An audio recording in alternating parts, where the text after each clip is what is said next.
ओम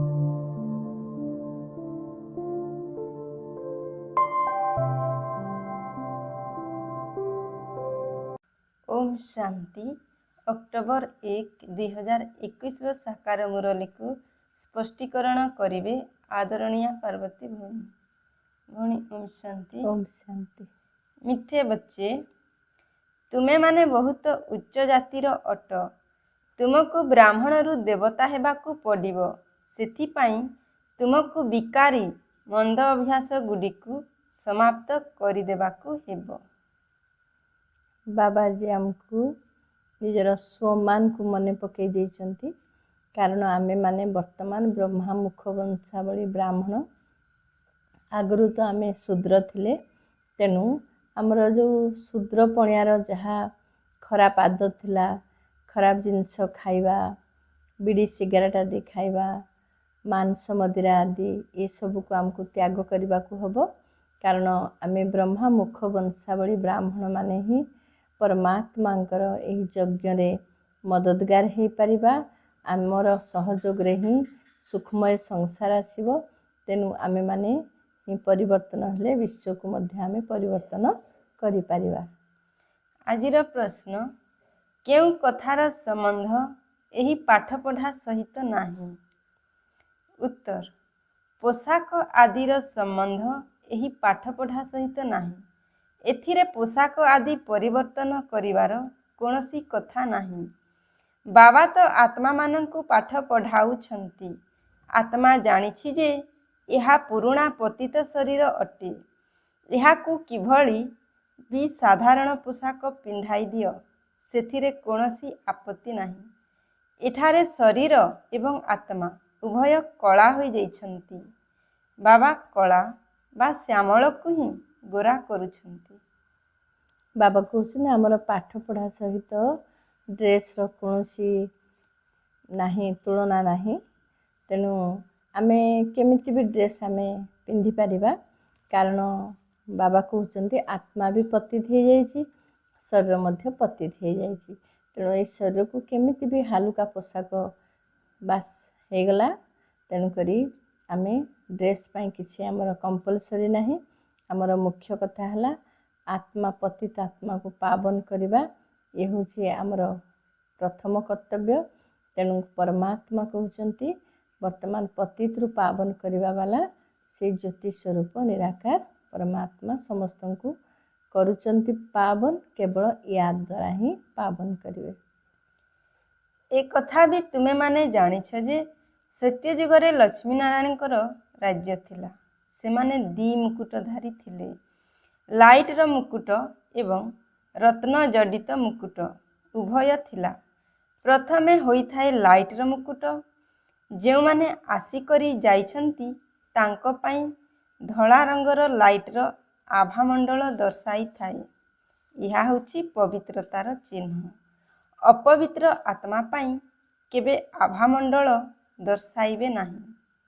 तेणु बाबाजी मुकुट कथा कहते सत्ययुग त्रेता युगरे आमे डबल ताजधारी देवी देवता थिले। गोटे तो रत्न जड़ित मुकुट, आ गोटे हूँ लाइट ताज बा औरा, पवित्रतार औरा। तेणु द्वापर युग जितेबले है से आमे देह अभिमान रे आसिले। जेते अपवित्रता प्रवेश कला से लाइट ताज आउ रहिला नाही।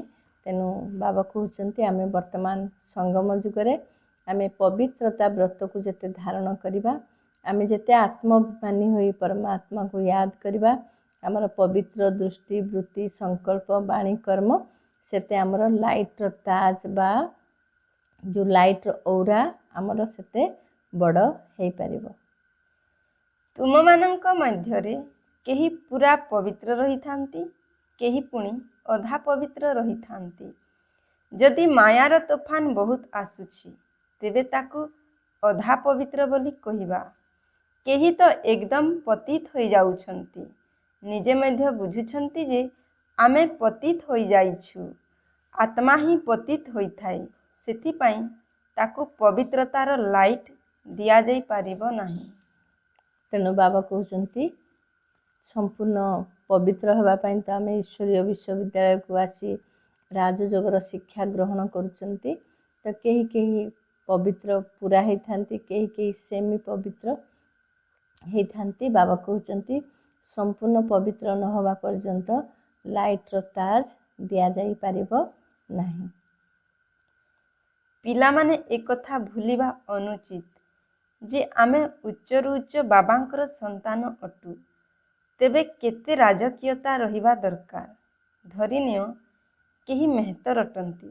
ଯଦି ସିଏ MLA ବା MP ହୋଇଯାଆନ୍ତି ଅଥବା ପାଠ ପଢ଼ି କୌଣସି ଉଚ୍ଚ ପଦ ପାଇଯାଇଥାନ୍ତି, ତେବେ ସିଏ ଟିପଟପ୍ ହୋଇଯାଇଥାନ୍ତି।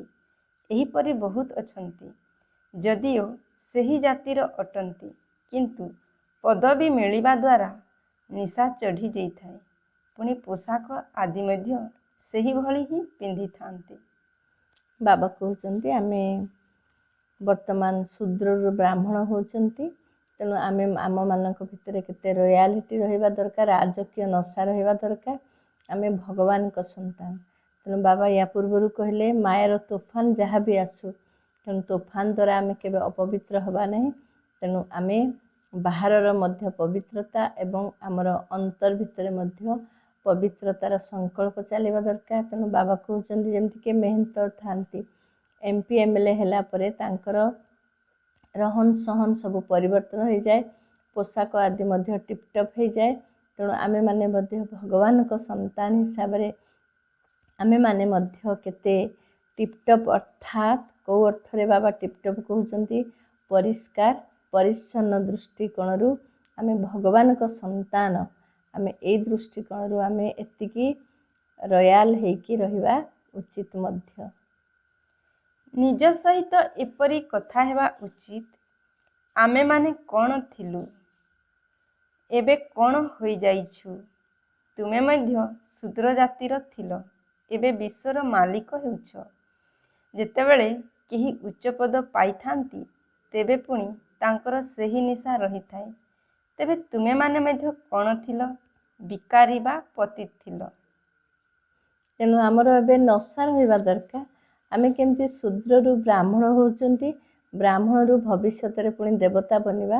ଆମେ କ'ଣ ଥିଲେ ଆଉ କ'ଣ ହେଲେ? ପଥର ବୁଦ୍ଧି ଥିଲେ ପାରସ ବୁଦ୍ଧି ବନିଲେ, ଶୂଦ୍ର ଥିଲେ ବ୍ରାହ୍ମଣ ବନିଲେ, ଦେହ ଅଭିମାନରେ ଥିଲେ ଆତ୍ମ ଅଭିମାନୀ ବନିଲେ, ଭଗବାନଙ୍କୁ ଖୋଜୁଥିଲେ ଏବେ ଭଗବାନଙ୍କ ଗୋଦରେ ବସିଲେ। ତେଣୁ ଆମର ଭବିଷ୍ୟତ ମଧ୍ୟ ଅନଗିନତ ଭାଗ୍ୟ ଆମର ଜମା ହେଉଛି। ତେଣୁ ଆମର କେତେ ନଶା ରହିବା ଉଚିତ। ଏବେ ତୁମକୁ ଭଗବାନ ପାଠ ପଢ଼ାଇ ବେହଦର ମାଲିକ କରୁଛନ୍ତି। ଏ କଥା ବି ତୁମେମାନେ ବୁଝୁଛ ଯେ ପରମପିତା ପରମାତ୍ମା ନିଶ୍ଚିତ ଏହିଠାକୁ ହିଁ ଆସି ରାଜଯୋଗ ଶିଖାଇବେ। ମୂଳବତନ ଅଥବା ସୂକ୍ଷ୍ମବତନରେ ତ ଶିଖାଇବେ ନାହିଁ। ତୁମେ ସମସ୍ତେ ଦୂର ଦେଶରେ ରହିଲା ବାଲା ଆତ୍ମା ଅଟ, ଏଠାକୁ ଆସି ଅଭିନୟ କରୁଛ।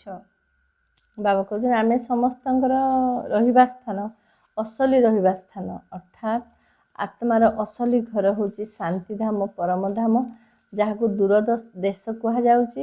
ତେଣୁ ସେଇ ଦୂର ଦେଶରୁ ଆମେ ଆତ୍ମାମାନେ ଆସି ଏଠାରେ ଅଭିନୟ କରୁଛନ୍ତି। ଆଉ ବର୍ତ୍ତମାନ ମଧ୍ୟ ପରମାତ୍ମା ଆସି ଯେତେବେଳେ ଆମକୁ ଏଇ ଶିକ୍ଷା ଦେଉଛନ୍ତି, ରାଜଯୋଗର ଶିକ୍ଷା, ସେ ଦୂର ଦେଶରୁ ଆସି ଏଇଠାରେ ହିଁ ପରମାତ୍ମା ଆମକୁ ଜ୍ଞାନ ଯୋଗର ଶିକ୍ଷା ଦେଉଛନ୍ତି। ଏଠାରେ ସମସ୍ତେ ଆସି ବସୁଛନ୍ତି, ସେଥିପାଇଁ ବଡ଼ ବଡ଼ ଲୋକମାନେ ଆସୁନାହାନ୍ତି। ଭାବୁଛନ୍ତି ଏଠାରେ ତ ସମସ୍ତେ ଗରିବ ଅଟନ୍ତି, ତେଣୁ ଲଜ୍ଜା ଆସୁଛି। ବାବା ତ ହେଉଛନ୍ତି ଦରିଦ୍ର ନାରାୟଣ। କେଉଁଠି କେଉଁଠି ସେଣ୍ଟରମାନଙ୍କୁ ମେହତର ମଧ୍ୟ ଆସୁଛନ୍ତି, କେଉଁଠାରେ ମୁସଲମାନ ମଧ୍ୟ ଆସୁଛନ୍ତି। ବାବା କହୁଛନ୍ତି ଦେହର ସବୁ ଧର୍ମକୁ ଛାଡ଼, ମୁଁ ଗୁଜୁରାଟୀ, ମୁଁ ଅମୁକ, ଏହା ସବୁ ଦେହ ଅଭିମାନ। ଏଠାରେ ଆତ୍ମାମାନଙ୍କୁ ପରମାତ୍ମା ପଢ଼ାଉଛନ୍ତି। ବାବା ଆଜି ଦେହ ଅଭିମାନକୁ ଛାଡ଼ିବା ପାଇଁ କହୁଛନ୍ତି। ତେଣୁ କିଏ ବି ଆସନ୍ତୁ, ଭଲେ କେଉଁ ସେଣ୍ଟରରେ ଯେମିତି ଗରିବ ଲୋକ ଆସିଲେ, ଧନୀ ବ୍ୟକ୍ତିମାନେ, ହାଇଲି ଏଜୁକେଟେଡ଼ ବ୍ୟକ୍ତିମାନେ, ତାଙ୍କ ଭିତରେ ଦେହ ଅଭିମାନ ଆସେ ଯେ ଆମେ କେମିତି ସେମାନଙ୍କ ସାଙ୍ଗରେ ବସିବୁ। ତେଣୁ ପ୍ରକୃତରେ ଏଠି ଦେହ ଅଭିମାନକୁ ତ୍ୟାଗ କରିବାକୁ ହେବ। ସ୍ୱୟଂ ଭଗବାନ ଆସି ଆମକୁ ରାଜଯୋଗର ଶିକ୍ଷା ଦେଉଛନ୍ତି। ତେଣୁ किए भी आसतु आम केबे कहार जाति वर्ग को धनी गरीब को आम देखा नहीं। आम समस्ते भगवान का संतान। यही हूँ आमर सबुठारु श्रेष्ठ पोजिशन। बहुत जन्मर शेष जन्म रे मु आसी प्रवेश करे।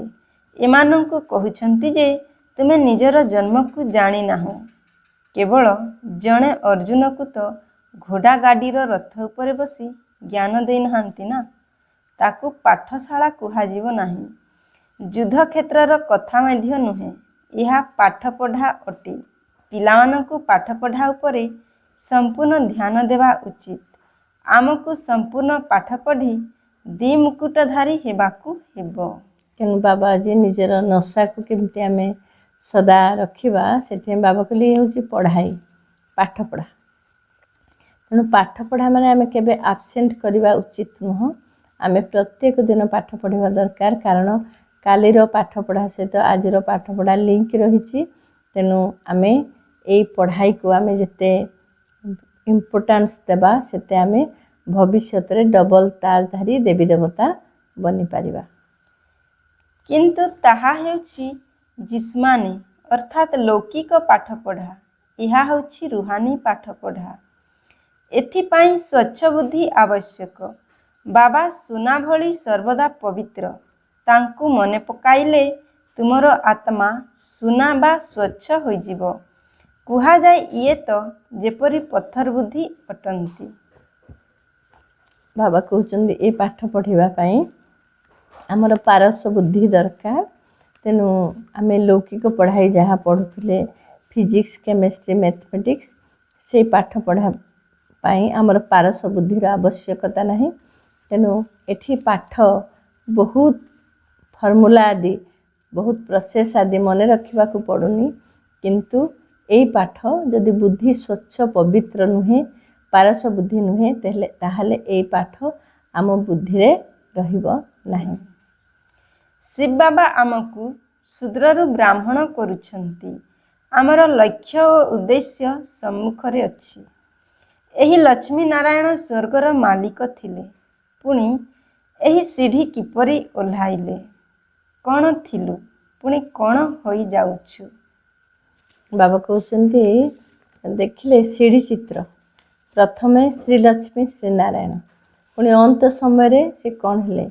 दरिद्र गरीब कांगाल हो गले, समस्ते समस्ते पतित हो गले। तेणु आम कौन थिले? संपूर्ण पवित्र आत्मा, गोरा आत्मा, पुणी संपूर्ण कला पतित आत्मा हो गले। तेणु पतित पावन परमात्मा शिव बाबा आसी आम समस्त को पुणी उत्थान पतन कहानी शुणाई पुणी समस्त को पावन करुचंती। बाबा दूरदेशरु पतित दुनिया पतित शरीर को आसुछंती। निजको लक्ष्मी नारायण करुनाहंती, पिलामानंकु करुछंती। किंतु तुमे लक्ष्मी नारायण हेबा पाई संपूर्ण पुरुषार्थ करुनाह। दिन राति पढ़िबा एवं पढ़ाइबाकू हेबो। बाबा दिनकू दिन बहुत सहज युक्ति बुझाउछंती। बाबा कहते मु निजको लक्ष्मी नारायण बनौनी, मु केवल आसुची तुम मानक बनैया। तेणु तुमे माने बहुत उमंग उत्साहर सहित पुरुषार्थ कर निजको परिवर्तन करी देवी देवता बनवाई। बाबा कहते मु राजा मानकर राजा अटे। भंडार स्वतः भरपूर होइजिवो, कौनसी कथार चिंता नहीं। एते ढेर पिला माने बसिछंती। बाबा जानिछंती कहा द्वारा हुंडी भरा जाई पारिबो। बाबा जो माने जिम्मेवारी संपन्न आत्मा जो माने कि चिंता करती बाबांकर सेवा किभଳି हेबो, बाबांकर घर केमती तैयारी हेबो, एते बड़ सेवा करिबा पई बहुत धनर आवश्यकता। तो बाबा कहती सहन शाह बसचंती, राजांकर राजा अर्थात परम पिता परमात्मा बसचंती। तेणु सी कहा ना कहा द्वारा हुंडी तो भरीदेवे निश्चित रूपे। तेणु बाबा आमको निमित्त मात्र बसई प्रकृत करण कराबनहार तो बाबा। तेणु बाबा को बच्चा द्वारा से तांकर सेवा कार्य करे ही देवे। वरदान निजर दृष्टि एवं वृत्तिर परिवर्तन द्वारा सृष्टि को परिवर्तन करुथिबा साक्षात्कार मूर्त हुओ। ନିଜର ବୃତ୍ତି ପରିବର୍ତ୍ତନ ଦ୍ୱାରା ଦୃଷ୍ଟିକୁ ଦିବ୍ୟ କରିଦିଅ, ଯାହାଦ୍ୱାରା ଅନେକ ଆତ୍ମା ନିଜର ଯଥାର୍ଥ ରୂପ, ଯଥାର୍ଥ ଘର ତଥା ଯଥାର୍ଥ ରାଜଧାନୀକୁ ଦେଖିପାରିବେ। ଏହିଭଳି ଯଥାର୍ଥ ସାକ୍ଷାତକାର କରାଇବା ପାଇଁ ତୁମମାନଙ୍କର ବୃତ୍ତିରେ ଅର୍ଥାତ୍ ସଂକଳ୍ପରେ ଟିକିଏ ବି ଦେହ ଅଭିମାନର ଚଞ୍ଚଳତା ନ ରହୁ। ଏହିଭଳି ନିଜର ବୃତ୍ତିକୁ ସୁଧାରି ଦୃଷ୍ଟିକୁ ଦିବ୍ୟ କର, ତେବେ ଯାଇ ସୃଷ୍ଟିର ପରିବର୍ତ୍ତନ ହେବ। ଦେଖିବା ବାଲା ଅନୁଭବ କରିବେ ଯେ ଏହା ଚକ୍ଷୁ ନୁହେଁ, ଯାଦୁର ଫରୁଆ। ତୁମର ଏହି ଦୁଇଟି ନୟନ ସାକ୍ଷାତକାର କରାଇବାର ସାଧନ ପାଲଟିଯିବ। ବାବା ଆଜି କହୁଛନ୍ତି ନିଜର ଦୃଷ୍ଟିକୁ ପରିବର୍ତ୍ତନ କରିବା ପାଇଁ ପ୍ରଥମେ ବୃତ୍ତିକୁ ପରିବର୍ତ୍ତନ କରିବା। ତେଣୁ ବୃତ୍ତିକୁ ପରିବର୍ତ୍ତନ କଲେ ଦୃଷ୍ଟି ପରିବର୍ତ୍ତନ ହେବ ଏବଂ ଆମେମାନେ ସାକ୍ଷାତକାର ମୂରତ ହେଇପାରିବା। ତେଣୁ ଆମେ ଯେତେବେଳେ ଆମର ବୃତ୍ତିକୁ ପରିବର୍ତ୍ତନ କରିଦେବା ସେତେବେଳେ ଆମ ଦୃଷ୍ଟି ବଦଳିଯିବ। ଯେତେବେଳେ ଆମର ଦୃଷ୍ଟି ବଦଳିଯିବ ସେତେବେଳେ ଆମ ଦୃଷ୍ଟି ଦ୍ୱାରା ଅନେକ ଆତ୍ମାମାନେ ନିଜର ରୂପକୁ ଜାଣିବେ, ନିଜର ଯଥାର୍ଥ ଘରକୁ ଜାଣିବେ ଅର୍ଥାତ୍ ଶାନ୍ତିଧାମକୁ ଜାଣିବେ, ନିଜେ ଜ୍ୟୋତି ସ୍ୱରୂପ ଆତ୍ମା ବୋଲି ଜାଣିପାରିବେ ଏବଂ ନିଜର ଯେଉଁ ରାଜଧାନୀ ସତ୍ୟଯୁଗ ଦୁନିଆ ପରମାତ୍ମା ଶିବ ଏବେ ଦେଉଛନ୍ତି ତାକୁ ମଧ୍ୟ ଦେଖିପାରିବେ। ତେଣୁ ଆମର ଦୃଷ୍ଟି ଦ୍ୱାରା ଅନେକ ଆତ୍ମାକୁ ରାଜଧାନୀ ଦେଖାଯିବ, ପରମଧାମ ଦେଖାଯିବ, ଆତ୍ମା ଦେଖାଯିବ। ତେଣୁ ବାବା କହୁଛନ୍ତି ଏଇଭଳି ସାକ୍ଷାତକାର କରୁଥିବା ଆତ୍ମାମାନଙ୍କ ଭିତରେ ଟିକିଏ ହେଲେ ବି ଦେହ ଅଭିମାନର ଚଞ୍ଚଳତା ରହିବା ଉଚିତ ନୁହଁ। ତେଣୁ ଏଭଳି ସାକ୍ଷାତକାର ମୂରତ ଆତ୍ମାମାନଙ୍କର ନୟନ, ଇଏ ନୟନ ନୁହେଁ ବରଂ ସେମାନଙ୍କୁ ଦେଖାଯିବ କ'ଣ? ଯାଦୁର ଫରୁଆ। ତେଣୁ ଆମକୁ ଏଭଳି ନିଜର ଦୃଷ୍ଟିବୃତ୍ତିକୁ ପରିବର୍ତ୍ତନ କରି ସାକ୍ଷାତକାର ମୂରତ ହେବା ଉଚିତ। ସ୍ଲୋଗାନ: ସେବାର ଉମଙ୍ଗ ଉତ୍ସାହ ସହ ବେହଦର ବୈରାଗ୍ୟ ବୃତ୍ତି ହିଁ ସଫଳତାର ଆଧାର।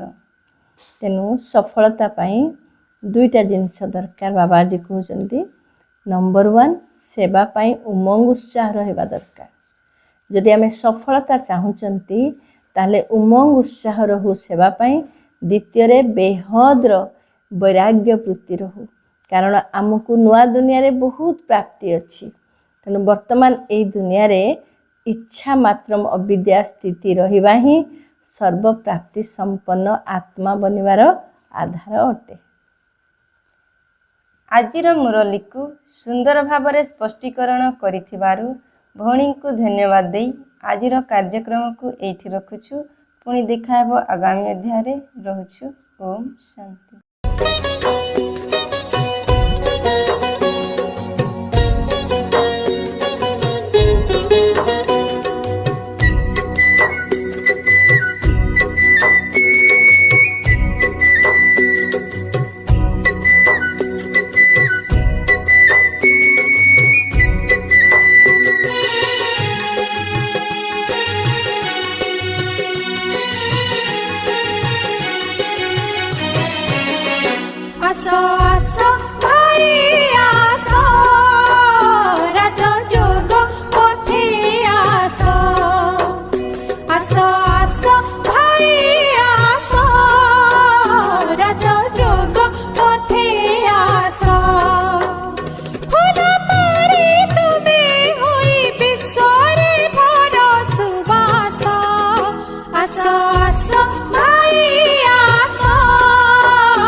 ହେଳା କର ନାହିଁ ଆଉ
भाग्यता उदय हुए हो पाए सिंहासन तिलक बसन पाप ताप धोई जाए उत्साह रंगरे रंगी होई जाए उत्साह रंगरे रंगी होई जाए मनरे भरी उल्लास आस आस भाई आस राजयोग पथे आस आस आस भाई आस राजयोग पथे आस।